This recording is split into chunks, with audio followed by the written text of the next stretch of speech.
हिमाचल प्रदेश के किन्नौर में भयानक भूस्खलन की तस्वीरें सामने आई हैं। भूस्खलन की वजह से पूरा पहाड़ नीचे गिरा, जिसकी चपेट में एक बस आ गई। मलबे में 40 यात्रियों से भरी बस दब गई। मलबे में अभी भी कई लोगों के दबे होने की आशंका है, जबकि सुरक्षाकर्मी अभी भी रेस्क्यू ऑपरेशन में जुटे हुए हैं। 11 अगस्त की दोपहर से ठीक पहले करीब 11:56 पर पहाड़ दरका और हाहाकार मच गया। हिमाचल रोडवेज की यह बस किन्नौर के मूरंग से हरिद्वार जा रही थी। हादसे के बाद प्रधानमंत्री नरेंद्र मोदी ने हिमाचल प्रदेश के मुख्यमंत्री जयराम ठाकुर से बातचीत की और हर संभव मदद करने का भरोसा जताया। साथ ही बीजेपी अध्यक्ष जेपी नड्डा ने भी हादसे पर दुख जताया।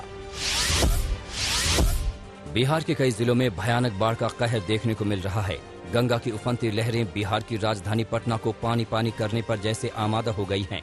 पटना के सभी गंगा घाट लबालब हैं। लहरों के थपेड़े किनारों को पार करके शहर की तरफ आ रहे हैं। प्रशासन की सांस ऊपर नीचे हो रही है, क्योंकि गंगा खतरे के निशान से 1.25 मीटर से ज्यादा ऊंचाई पर बह रही है। पटना में गंगा नदी के खतरे का निशान 48 मीटर 60 सेंटीमीटर है और गंगा पटना में खतरे के निशान से 1 मीटर 29 सेंटीमीटर ऊपर बह रही है। गंगा की लहरों ने खतरे का निशान पार किया तो हाजीपुर और आसपास के इलाके पानी में लबालब हो गए। राघोपुर के तिरसिया में गंगा नदी का पानी तेजी से घुसने लगा है, जिससे बाढ़ के हालात बन गए हैं। घर बार डूबे हैं, सड़कें डूबी हैं, हर तरफ बस पानी ही पानी नजर आ रहा है। प्रशासन ने इलाके में बाढ़ का अलर्ट जारी किया है। उधर छपरा में सरयू नदी का पानी लगातार बढ़ रहा है। घर बार डूबे हैं तो फसलें भी डूब गई हैं। लोग घरों से पलायन करने के लिए मजबूर हो रहे हैं। उत्तर प्रदेश के कई जिलों में बेहिसाब बरसात ने बाढ़ जैसा मंजर बना दिया है। तस्वीरें प्रयागराज की हैं। देखिए कैसे इलाकों में पानी भरा हुआ है। 2-2 फीट पानी में लोग आने जाने के लिए मजबूर हैं। दारागंज और सलोरी का इलाका तो तलैया बन गया है। लगातार हो रही बरसात ने पूरे इलाके को सैलाब में तब्दील कर दिया है।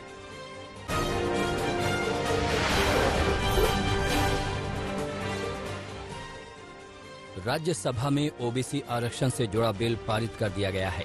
इसके पक्ष में 187 वोट पड़े, जबकि इसके विरोध में एक भी वोट नहीं पड़ा। लंबी बहस के बाद इस बिल पर मत विभाजन कराया गया। कुछ सांसदों ने संशोधन भी पेश किए, लेकिन संशोधन खारिज हो गए। लोकसभा से यह बिल 10 अगस्त को पास हो गया था। अब बिल मंजूरी के लिए राष्ट्रपति के पास भेजा जाएगा। प्रधानमंत्री नरेंद्र मोदी ने CIE की सालाना बैठक में आत्मनिर्भर भारत पर जोर दिया। पीएम मोदी ने कहा कि आत्मनिर्भर भारत अभियान की सफलता का बहुत बड़ा दायित्व भारतीय उद्योग पर है। पीएम ने कहा कि आज का नया भारत नई दुनिया के साथ चलने के लिए तैयार है। जो भारत कभी विदेशी निवेश से आशंकित था, आज वो हर प्रकार के निवेश का स्वागत कर रहा है। जंतर मंतर के पास भड़काऊ नारेबाजी के मामले में गिरफ्तार अश्विनी उपाध्याय को दिल्ली हाईकोर्ट से राहत मिली है। कोर्ट ने अश्विनी उपाध्याय को जमानत दे दी है, जिन्हें 50,000 के निजी मुचलके पर जमानत दी गई है। जंतर मंतर पर 8 अगस्त को एक प्रदर्शन के दौरान लगे भड़काऊ नारों को लेकर 2 दिन पहले अश्विनी की गिरफ्तारी हुई थी। Delhi board of school education के साथ इंटरनेशनल शिक्षा बोर्ड का समझौता हुआ है। इस करार के बाद अब विदेशों से एक्सपर्ट्स दिल्ली के सरकारी स्कूलों में आएंगे और ट्रेनिंग देंगे। इससे छात्र छात्राओं को अंतर्राष्ट्रीय स्तर की शिक्षा मिल सकेगी, जिसमें अमेरिका, जापान, साउथ कोरिया जैसे देश शामिल हैं। इस फैसले पर सीएम केजरीवाल ने खुशी जाहिर की है। दिल्ली के पूर्व मुख्य सचिव अंशु प्रकाश से मारपीट के मामले में स्पेशल कोर्ट ने आम आदमी पार्टी के 2 विधायकों अमानतुल्लाह खान और प्रकाश जरवाल को दोषी ठहराया है। हालांकि दिल्ली के मुख्यमंत्री अरविंद केजरीवाल, उप मुख्यमंत्री मनीष सिसोदिया और आप के 9 दूसरे विधायकों को बरी कर दिया है। ये मामला 2018 में दिल्ली के मुख्य सचिव रहे अंशु प्रकाश से हुई मारपीट का है। 19 फरवरी 2018 को केजरीवाल के घर पर हुई एक मीटिंग के दौरान अंशु प्रकाश पर कथित तौर पर हमला हुआ था। इस मामले में केजरीवाल और सिसोदिया समेत 13 आरोपी थे।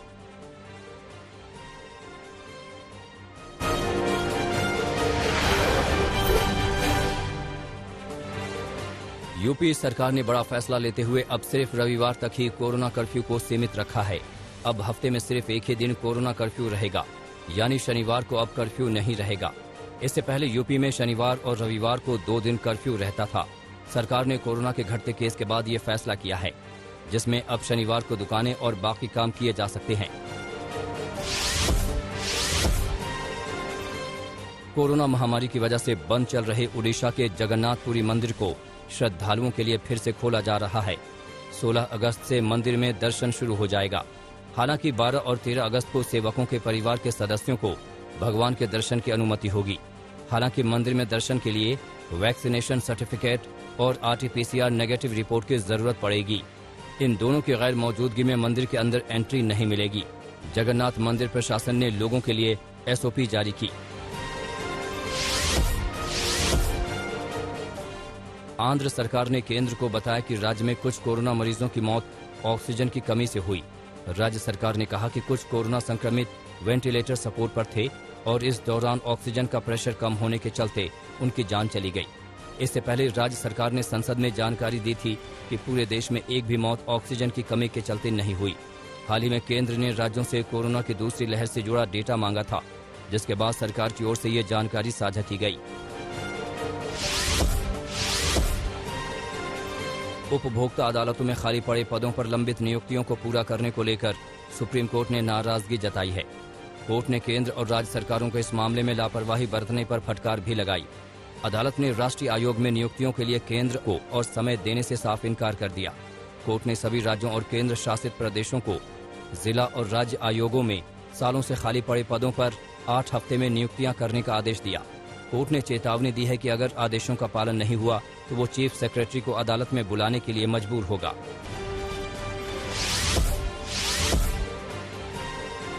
बॉलीवुड अभिनेत्री कंगना रनौत की मुश्किलें कम होने का नाम नहीं ले रही हैं। कंगना रनौत के खिलाफ देशद्रोह और भड़काऊ ट्वीट करने के मामले में बॉम्बे हाईकोर्ट में सुनवाई हुई, जिसके बाद इस मामले की सुनवाई 13 सितंबर तक के लिए टाल दी गई है। कंगना रनौत के खिलाफ मुंबई के बांद्रा पुलिस स्टेशन में देशद्रोह का मामला दर्ज हुआ था। इस मामले को रद्द करने के लिए कंगना ने बॉम्बे हाईकोर्ट में याचिका दायर की थी।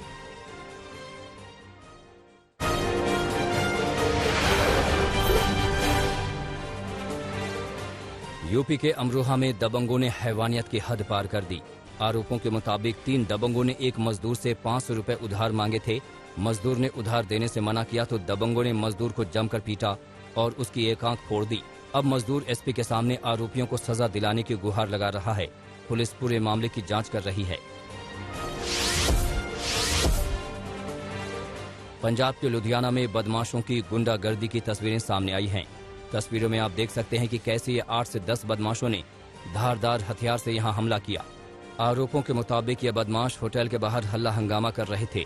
होटल के मालिक ने इन्हें हल्ला करने से रोका, जिसके बाद इन्होंने होटल मालिक और यहां के कर्मचारियों पर हमला कर दिया।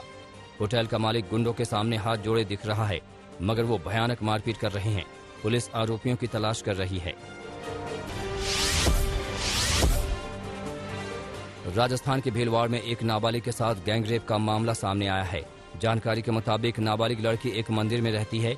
उसी मंदिर में रंगाई पुताई का काम कर रहे 3 युवकों ने लड़की को बेहोश करके उसके साथ गैंगरेप किया। पुलिस ने शिकायत के आधार पर तीनों आरोपियों को हिरासत में ले लिया है और आगे की जांच कर रही है।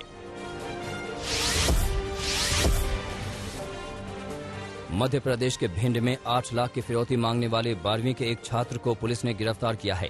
मामला दबोह थाने का है। जानकारी के मुताबिक 12वीं का छात्र फ्री फायर गेम की ID खरीदना चाहता था, इसलिए उसे 8 लाख रुपए की जरूरत थी।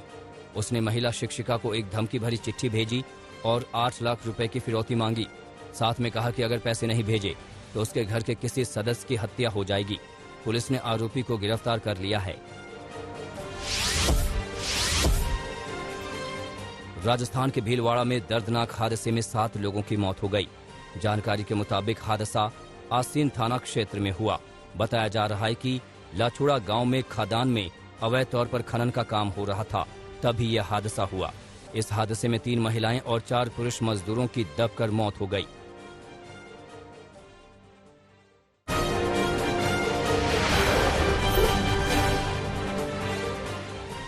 अमेरिका के दक्षिणी पूर्वी एरिजोना में दिल दहला देने वाला नजारा दिखा। अचानक आई बाढ़ में कार में सवार 3 लोग फंस गए। खासी मशक्कत के बाद फायर ब्रिगेड के कर्मचारियों ने कार में सवार सभी लोगों का रेस्क्यू किया। जंगलों में लगी आग अफ्रीका के अल्जीरिया पहुंच गई है। आग के चलते 42 लोगों की अब तक मौत हो चुकी है।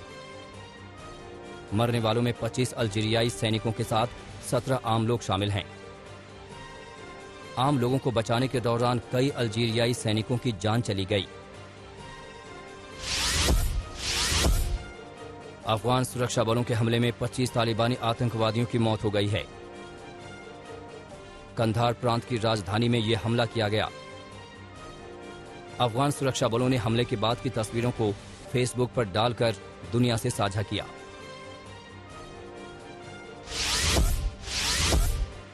अफगान सुरक्षा बलों ने हमले के बाद की तस्वीरों को फेसबुक पर डालकर दुनिया से साझा किया।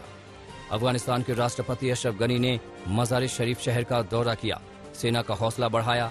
तालिबानी आतंकवादियों के बादाख्शां प्रांत के सबसे बड़े शहर फैजाबाद के करीब पहुंचने की खबर के बीच ये राष्ट्रपति अशरफ गनी का अहम दौरा है। राष्ट्रपति जो बाइडेन ने अफगानिस्तान से सैनिकों की वापसी पर फिर से बयान दिया है। उन्होंने कहा है कि हर हाल में सैनिकों की वापसी होगी। साथ ही उन्होंने कहा कि अफगान नेताओं को आगे आकर अपने देश के लिए लड़ना होगा।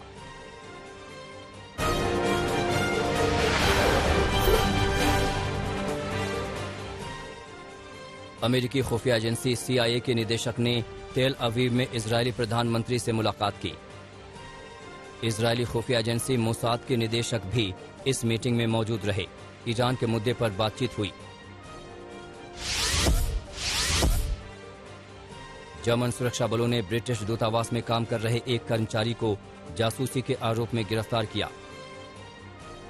जर्मनी के रहने वाले इस कर्मचारी पर रूस के लिए जासूसी करने का आरोप है।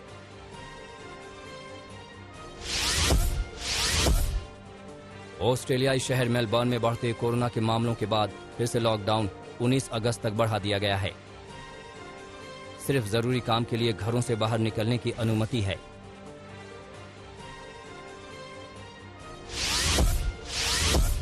कनाडा की सरकार ने भारत से सीधे कनाडा आने वाले यात्रियों पर लगी रोक की समय सीमा बढ़ा दी है। इस साल के सितंबर महीने तक प्रतिबंध बढ़ाया गया है। भारत में बढ़ते कोरोना के मामलों के बाद अप्रैल महीने से ही कनाडा की सरकार ने यह प्रतिबंध लगाया है।